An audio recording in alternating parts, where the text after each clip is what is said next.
Pag nag-flop yung business, agahan mo umexit. Bago pa lang talaga mag-solve. Yes, kung halimbawa nalugi ka na ng 10,000, huwag mo na antayin malugi ka pang 20. Paano pag ano? Pag syempre, shut it down. Paano pag syempre, di ba minsan malugi ka talaga? Alangan naman tingnan mo, ay lugi agad. Exit na. Minsan may lugi talaga. Tapos lugi ka muna sa umpisa.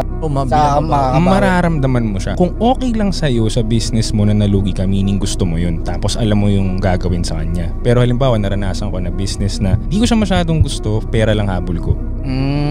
Ang nangyari, nung nag-flop siya, hindi ko na gustong ilaban pa. Okay. Di ba? Okay. So, kung gusto nyo yung business, ilaban nyo. Pero kung hindi mo siya gusto, i-close mo na kasi kung hindi mo siya gusto, hindi mo gagawin yung best mo para maangat yung flop mong business eh. So, charge to experience na yun. So, dapat bang sa tingin mo, dapat ba pumasok ka sa business kahit di mo gusto? Hindi. Kung wala kang pera. Kung wala kang pera. Kung wala kang choice, hindi ka pwedeng papasok sa gusto mo. Wala kang option eh. Para sa akin yun. Pero kung meron kang option dahil may pera ka, may skill ka, or something, sige, pasok. Tingnan mo lang. No? Kahit hindi mo gusto. Kahit hindi mo gusto. Ay, hindi. Kahit hindi mo gusto kung wala kang option, wala kang skill, wala kang pera. Pero kung meron ka, huwag na. Kasi may option ka eh. Doon ka sa gusto mo. Doon ka sa gusto mo. Dati, number one pa rin talaga. Yung gusto dapat mo. gusto mo, no? So kung wala ka pang pera, wala ka pang skill, wala ka pang option, pasukin mo kahit di mo gusto, okay lang yun. Hanggang sa